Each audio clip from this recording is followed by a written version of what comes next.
Conseil des ministres s'est réuni ce mercredi 9 décembre 2020 sous la présidence de M. Patrice Talon, président de la République, chef de l'État, chef du gouvernement. Les décisions ci-après ont été prises. Au titre des mesures normatives, adoption du décret portant réaménagement des horaires de travail dans l'administration publique béninoise. Ce réaménagement intervient à la suite d'une étude initiée par le gouvernement dans le but de garantir la qualité du service public autant que la vie familiale et l'épanouissement des agents de l'État. L'objectif de cette étude est de permettre à l'État de disposer d'éléments pertinents d'appréciation qui tiennent compte des réalités nationales et de l'évolution du contexte sous-régional et régional. Elle a consisté en des enquêtes et des sondages d'opinion et a donné lieu à la collecte d'expériences d'autres pays, puis à l'analyse des différents scénarios préconisés. Elle a principalement abouti à la conclusion qu'un ajustement pertinent de ces horaires sera porteur d'effets positifs pour l'administration, de même qu'il favorisera une meilleure vie de famille pour les travailleurs.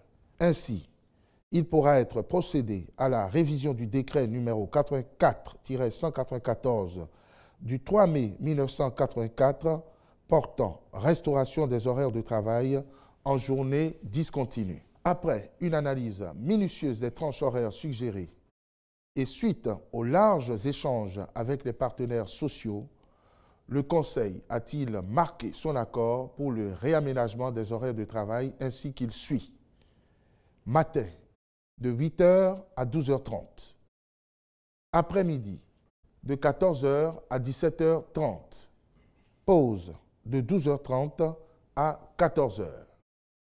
Le ministre du Travail et de la Fonction publique ainsi que tous les autres ministres sont instruits de veiller au respect scrupuleux par les agents en service sous leurs ordres des nouveaux horaires de travail dans l'administration publique à compter du 1er janvier 2021. Au titre des communications, mise en œuvre de projets du programme d'action du gouvernement en maîtrise d'ouvrage délégué par la Société immobilière et d'aménagement urbain SIMO. Il s'agit de projets de grande envergure que sont la construction et l'équipement du nouveau siège de l'Assemblée nationale, la construction et la gestion de 500 logements sociaux répartis à raison de 200 à Alada, 200 à Ouida et 100 à Parakou. Dans l'optique de leur conduite efficace, le Conseil a autorisé, en dehors de la convention cadre de maîtrise d'ouvrage déléguée, la signature avec la dite société des conventions spécifiques aux fins de définir les conditions et modalités d'exécution des missions qui sont prescrites. Approbation des mesures de fermeture de carrières illégales de ressources minérales. Le constat général en matière de carrières d'exploitation de ressources minérales dont le sable, la latérite, le gravier roulé, les pierres et les substances précieuses révèle que dans la plupart des communes, les sites sont ouverts au mépris de la réglementation en vigueur. De ce fait, ces activités incontrôlées engendrent non seulement des dégâts au plan environnemental, mais aussi sont source d'insécurité à cause de la recolonisation non maîtrisée des sites antérieurement fermés.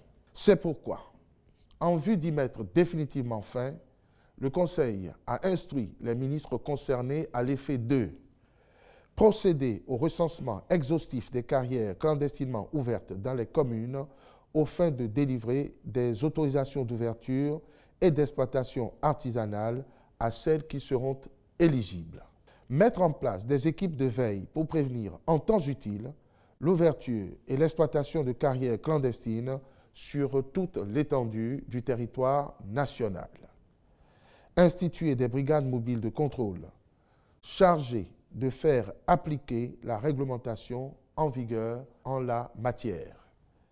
À cet effet, les maires sont responsabilisés pour la délivrance des autorisations d'ouverture et d'exploitation de ces carrières sur le territoire de leurs communes respectives et devront veiller sans complaisance à l'interdiction formelle d'activité des carrières non autorisées.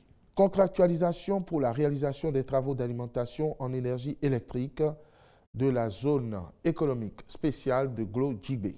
Les travaux envisagés visent à rendre disponible l'énergie électrique pour les premiers investisseurs de la dite zone économique.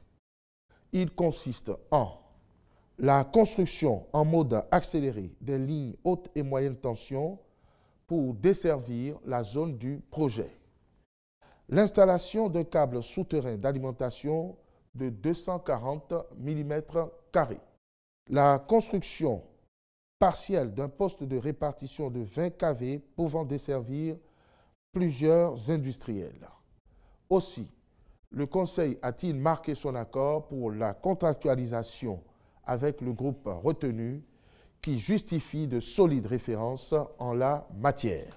Amélioration des conditions d'octroi du microcrédit à l'AFIA. Lancé le 27 octobre 2020, le microcrédit à l'AFIA rencontre un réel succès auprès des bénéficiaires. Pour améliorer davantage l'efficacité des interventions sur le terrain, le gouvernement a décidé de revoir les conditions de rémunération des services fournis par les opérateurs mobiles ainsi que les incitations accordées au système financier décentralisé SFD. À cet effet, les négociations avec les 10 opérateurs ont conduit à retenir le reversement intégral des frais de retrait payés par l'État au titre du microcrédit au réseau de fourniture du service Mobile Money.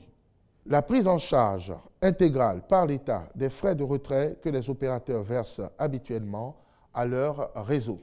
Le maintien de la commission de transfert de compte à compte tel que fixé, quel que soit le nombre de remboursements. Le paiement des frais de gestion des comptes marchands fixés à 0,2% applicable aux nouvelles ressources injectées dans le système. Par ailleurs, face à l'engouement suscité par le produit, les SFD partenaires ont exprimé le besoin de renforcer leur personnel et d'assurer leur déplacement de localité en localité pour prendre en charge efficacement la cible qui n'est pas dans leur portefeuille habituel. Cette situation devant entraîner une forte augmentation de leurs charges d'exploitation, il est retenu de réviser le mécanisme de calcul de la bonification afin de permettre à toutes les institutions de percevoir un revenu complémentaire et d'atténuer leurs charges opérationnelles.